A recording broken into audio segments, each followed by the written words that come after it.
With its nearly 400 years of history, Boston bristles with landmarks from the old State House and new to Bunker Hill, Boston Common, and Fenway Park.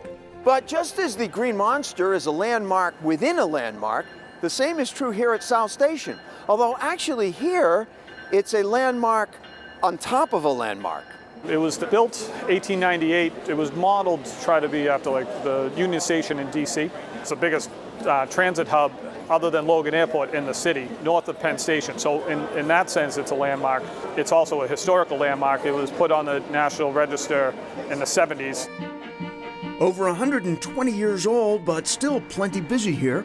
We estimate between 70 and 80,000 people come through here a day. So it's rush hour twice, plus the Amtrak in the afternoon crowd. That's a lot of feet walking through here for sure. But whether you're among those heading in or out of South Station or just one of the thousands working nearby, you may not take much notice of the smaller landmark sitting on top of the bigger one. It's certainly iconic. It's models after Big Ben in London. You walk by it, you don't really notice it now until I started, working here. You look up and you're like, wow, what's that about? Exactly. For example, you might assume that in this digital, all-automatic age, this analog throwback was also automated. Nope. I'll come up on a Tuesday. I can be up here for 20 minutes or a half an hour winding the clock, and it's easy and it's great. A retired sheet metal worker, Jamie Kelly, now maintains the South Station property. He grew up only a mile away in Southie, never thinking he'd one day be the guy who climbs to the top of a landmark and winds its famous clock. When people that are mutual friends of ours says, hey, I hear you're back to work, and my wife immediately says, yeah, he is. He's Quasimodo of South Station. This is the clock. This is behind the clock that people see from the street. We are behind the clock. Amazingly, this smaller clock is all Kelly needs to set or adjust the time on the big one. Is that changing outside right now? Right now, as I'm spinning this, it's spinning outside. Can I move this? Sure. This is power. God only knows how many people stopped and squinted during our little show and tell. No worries though, twice a week, Jamie Kelly faithfully makes sure the clock is all wound and keeping the correct time. Well, almost correct time. And I set it 3 minutes fast because I love to get you to work on time. So if you do get to work on time every day, you owe me a serious thank you. If you are late, it's on you.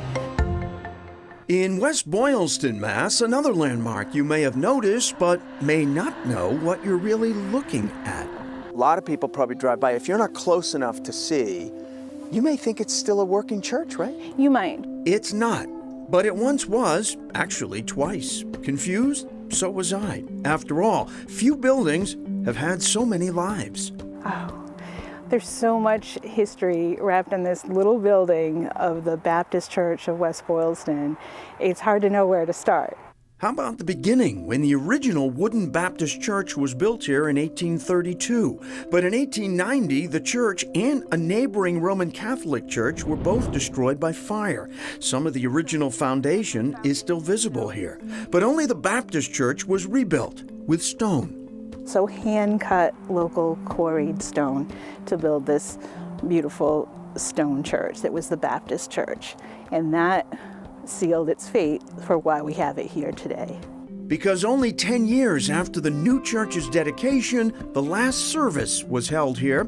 Construction had already begun to build the Wachusett Reservoir. The entire surrounding area needed to be flooded.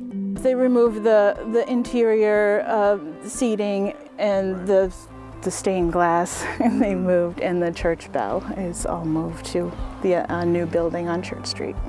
The old stone church was compensated, but also because it was stone and above water level, was allowed to remain as the sole physical survivor of the flooding.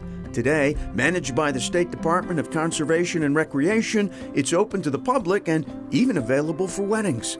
So it really is a historic landmark. It tells a story of what was lost. But also, considering the beauty of this spot, what was thankfully saved.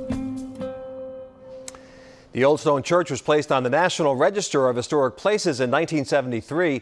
2 years later, the roof collapsed. The church has since been heavily restored and rebuilt, and today is also a lure for bird watchers who regularly catch views of bald eagles and loons. As the DCR likes to say, the original church may have been lost, but a lot has been gained on its grounds. Coming up, an Ivy League degree for free